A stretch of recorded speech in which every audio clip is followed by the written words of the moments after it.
buunda la dhisay buundaas gudoomiye waxay u baahan tahay in xal waarta laga gaaro dad 8 qoys gaaraya ka barakaceen biyahaas ku soo laabtay muddada xilaawi waxaan rabaa gudoomiye halkaas dhibaato ka jira degmada Dayle ayadana xalisto si ay degmada Dayle ma koror ku daayo dadku ay wada duceystaan waxaan rabnaa magaaladaanu degmadaanu inay dhisanto degmadaanu waxay ka bilaabataa wadada Jannada Daawud la rogmato wabigay ku tagtaa waxay kaloo ka bilaabataa ex control siinka dheer ku tagtaa inay ka qarsoontaa ma jirto dalka ka maqnay way joogaan waxaan rabaa marka inaan nafta aan arinta degmada dhisno waxa kaloo muhiim oo cabasho laga taagan yahay waxa kaloo muhiim oo cabasho laga taagan yahay oo aan ognahay ilma adeerayaalow nin Soomaaliya ee degmadan degan ee boonadii dawladda hoose soo goostay ee raba inuu meeshaan bannaan dhiso nooleeyo ilma adeerayaalow ilaahay ku gaarshay ninkaas ma in la garab galo leeyahay mise in la dhibo leeyahay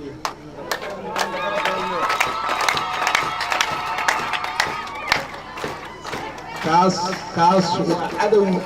cadowga degmada waayo ninkaas diiban in la dhiso qofku markuu sharcigiisii processkiisii saxda soo maray hadduu wiil qora garabka ku jiro oo istaago oo yiraahdo la dhisma haddii intaas la isiin ay ninkii ay u sahlanaato inuu ka tago iyo inuu dhiso ay u sahlanaato inuu ka tago dhulka banaana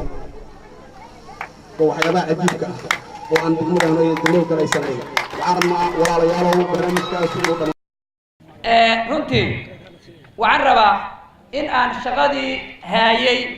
aan halkaan sida hortiina aan ugu wareejiyo si niyad sami ah si kalsooni ah si faraxsanaan ah waxaan rabaa inaan ugu wareejiyo Cumar Cabdulle Xasan inaan hortiina aan ugu wareejiyo mas'uuliyadina laga bilaabo saacadan ay u wareegto walaalkay saaxiibkay Cumar ay ku wareegto laga soo bilaabo min Jasiiro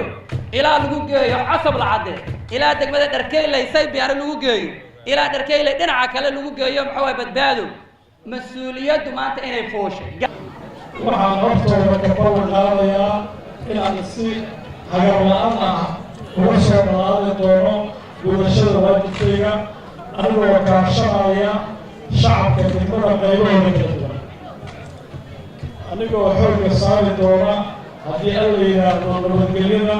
wax walba waxaa ugu horeeya nabadgelyada haddaysan nabadgelin